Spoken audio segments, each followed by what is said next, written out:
दिवस मनाया गया, क्या कहना चाहिए? देखिए, डिशा में बुला लें और डिश पूरा देश 76वां गणतंत्र दिवस मना रहा है। 1950 में देश का संविधान तो पहले बन गया था। 1950 में 26 जनवरी 1950 में देश का संविधान लागू हुआ। तभी से पूरा देश गणतंत्र दिवस के रूप में 26 जनवरी को मनाता है। पूरा देश स्वतंत्रता सेनानियों को, शहीदों को, बहादुरों को याद करता है और डॉक्टर भीमराव अंबेडकर के द्वारा लिखे गए संविधान को नमन करता है और संविधान असेंबली के सभा के सभी सदस्यों को याद करता है।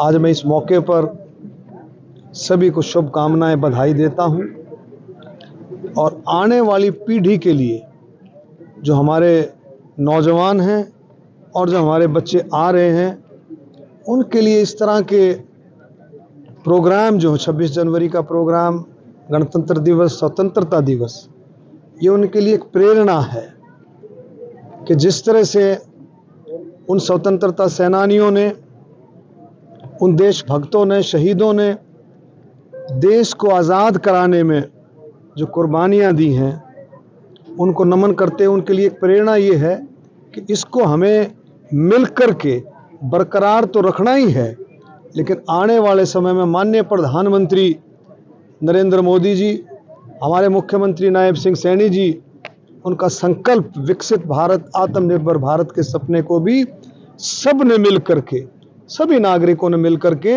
अपने अधिकारों के साथ साथ अपने कर्तव्यों का पालन करते हुए उस सपने को भी, उस संकल्प को भी हम सब ने मिल करके पूरा करना। दिल्ली में चुनाव है, कल आप प्रचार में भी गए थे, क्या 100 दिन पूरे हुए, इसको लेकर क्या? देखिए, दिल्ली में पार्टी की तरफ से मेरी ड्यूटी लगी है और बहुत अच्छा माहौल, मैं कह सकता हूं कि बहुत अच्छा माहौल दिल्ली में दिन पर दिन बन रहा है।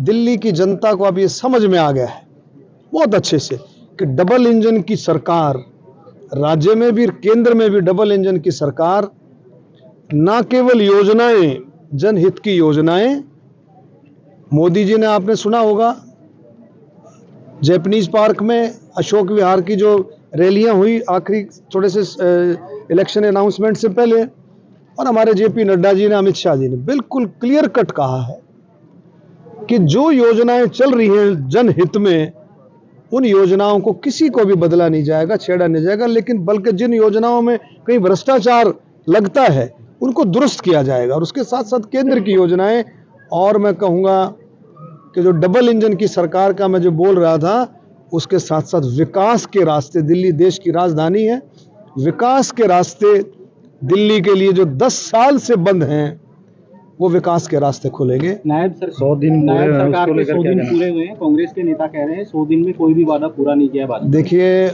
अभी तो 100 दिन की प्रेस कॉन्फ्रेंस कल करेंगे मुख्यमंत्री जी।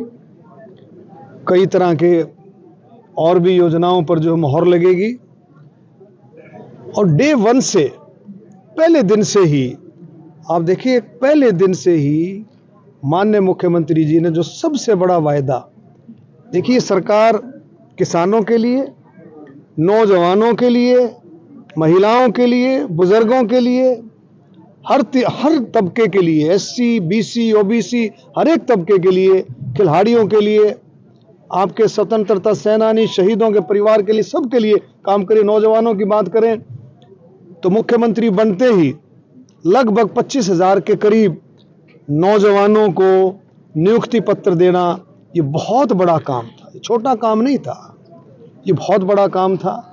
उसके साथ साथ आप आइए, और भी बहुत सारी जो योजनाएं हैं, वो तरह तरह की योजनाएं माननीय मुख्यमंत्री जी जो है लेकर के आ रहे हैं और उन योजनाओं पर अमल भी है। आप देखें, महिलाओं के सम्मान के लिए माननीय प्रधानमंत्री जी ने बीमा सखी योजना की शुरुआत पानीपत से की। 2015 में माननीय प्रधानमंत्री जी ने शुरुआत की थी बेटी बचाओ बेटी पढ़ाओ, और उसका कितना असर आप देखने को मिला कि कितना अनुपात बढ़ा है।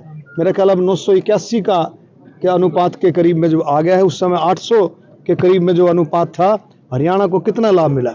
इसी तरह से बीमा सखी योजना महिलाओं के सम्मान के लिए। और माननीय मुख्यमंत्री जी ने एक और इन 100 दिनों में जो काम किया है कि महिला सरपंचों को ब्रांड एम्बेसडर बना करके महिलाओं का सम्मान करना, ये भी बहुत बड़ी बात की है। गौशालाओं के लिए बहुत बड़ा सम्मान दिया है, बहुत बड़ी ग्रांट दी है। गाँवों में जो विकास के काम थे और भी थे, रुके हुए थे, उन पर मोहर लगा करके आगे बढ़ाया है। कई सड़कों के काम जो है बहुत बड़े बड़े काम किए हैं, बहुत सारी चीज़ें की हैं।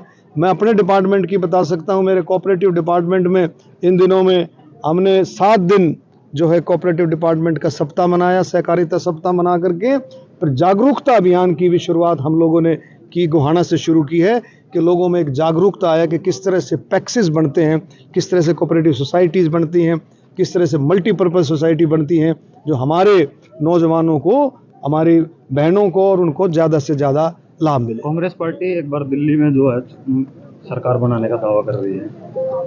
देखिए, मैंने बता दिया कि डबल इंजन की सरकार लोगों के समझ में आ गई है और डबल इंजन की सरकार के फ़ायदे आप और हम सब जानते हैं और लोगों ने देख भी लिया है कि तीसरी बार हरियाणा में जो सरकार बनी है, तीसरी बार भारतीय जनता पार्टी की माननीय नायब सैनी जी के नेतृत्व में, मोदी जी के मार्गदर्शन में जो सरकार बनी है तीसरी बार, उसका लोगों ने देख लिया कि तीसरी बार सरकार कब बनी।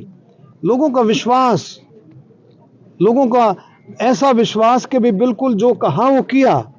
मोदी जी की गारंटी, नायब सैनी जी की गारंटी।